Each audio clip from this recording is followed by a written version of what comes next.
Hello mga kaludmana! Welcome back again to my YouTube channel. I'm Mana TV Mindoro. So for today's video, ang ituturo ko po sa inyo ay kung paano mag-cash in sa 7-Eleven. So ito ay kalimitang ginagawa kapag nasa mga bayan ka or malayo ang upline mo and kailangan mo magpa-supply. So ito yung isang method na ginagawa natin. So ito ay applicable para sa lahat. Basic user command, retailer, dealer, or stockist. So, simulan na po natin agad. Okay? So, ngayon, una pong step is open natin yung ating Load Mana apps. And then, kung hindi ka pa po nakapag-download itong ating latest app, so you can download to the Play Store po. Yan. So, open lang natin yan. And, after that, pagka-open natin ng ating application, so, i-click nyo lang po itong cash in. Nasa taas na right side. So, click lang yan, cash in.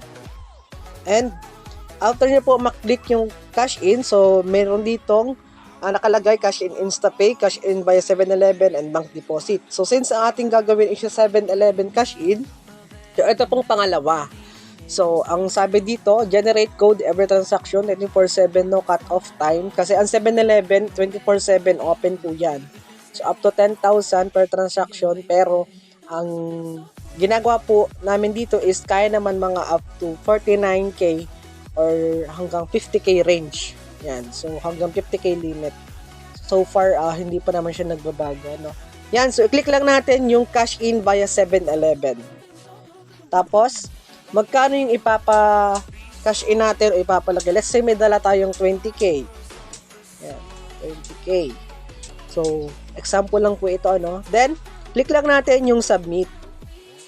Tapos, pagka-click po nung submit, i-click lang natin yung send. So, ang ating method na ginawa dito ay via SMS. Pero pwede naman online method siya. Yan.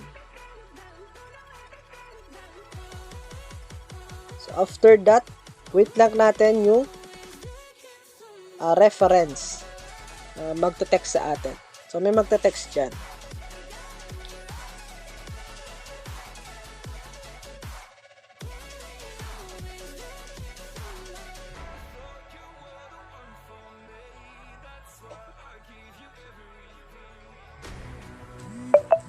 Yan. So, pag natanggap na natin yung reference, so, okay.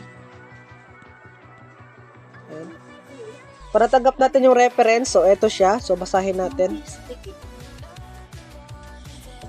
So, eto, 20K. So, cash in via 7-Eleven reference number. So, eto yung ating kailangan. So, i-copy lang natin yan. So, pinutin ng matagal, at least 3 seconds. Then, yung box. Minsan nakalagay copy na word. So, akin ay box type. Yan. And, paste lang natin siya dito. Yan, paste. Tapos, delete natin tong mga dates, tsaka yung words. Itira lang natin yung reference number. Yan. So, ito lang ang kailangan natin, reference number. Yan. So, yan po yung reference number. Kailangan po ito. So, kailangan marunong tayo mag-copy and paste. Yan. So, click lang natin yung copy. Yan. Tapos, open po natin yung Click Apps. Kung wala pa po kayo nitong Click Apps ng 7-Eleven, so you can download po sa Play Store, Huawei App Gallery, or sa Siri ng ating iPhone, kung naka-iPhone po kayo. So, pag mag-open po kayo ng Click or nung Yos app, so kailangan nyo po ng internet connection. You must connected to data or Wi-Fi. So, sa akin po, data ang ginamit ko. Yan. So, click lang po natin yung ating Click na application. Yan. Tapos, pagka-click po ninyo nung Click Apps, so ganito po yung lalabas sa kanya. Okay? So, ang i-click po natin dito ay Pay Bills. So, click Pay Bills. Tapos, magka-count yan up to 100. So, hintayin lang natin siya.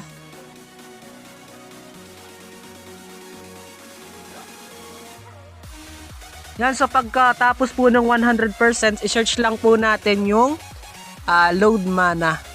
Yan. So, Load Mana INC. So, ito po yung lalabas. I-click lang po natin yan. Tapos, i-paste po natin dito yung reference number na kinapin natin kanina, no? Yan. So sa username po, kung kayo ay basic user, you can put your number. Yan. Yan. Kung kayo po ay basic user. Kung kayo naman po ay retailer, dealer, or stockist na may username kayo, you can put your username. So dalawang option yan. Pwedeng username, pwedeng number nyo. So since may username po ako, yan. So ito po yung username natin. Example. Tapos, amount nung ating ipapakashin, di ba? 20k po yung ating reference kanina. So yan lang po yung kailangan. So i-paste yung reference, username or number nyo sa Loadmana, tapos amount nung ipapakash in nyo sa 7-Eleven. So 20k nilagay ko dyan. So after that, i-click lang po natin itong confirm. Pagka-click po nung confirm, so eto ang lalabas. So 20,020 pesos. So bali 20 pesos lang yung ibabayad dun sa 7-Eleven cashier. So 20,020 pesos. So bali 20 pesos yung charge. Papakita lang yan dun sa 7-Eleven cashier, and then i-scan nila yan. Then you can wait up to 24 hours. So, minutes or 24 hours reflection para sa inyong Mana wallet. Pero basic experience namin, mga 15 minutes lang. So, kapag maunti lang yung transaction. Okay? So, ganun lamang po mag-cash in sa 7-Eleven. So, for more videos and YouTube tutorial, do not forget to subscribe and click the notification bell para lagi tayong updated sa mga bagong techniques and skills dito kay Loadmana. Maraming salamat po and God bless!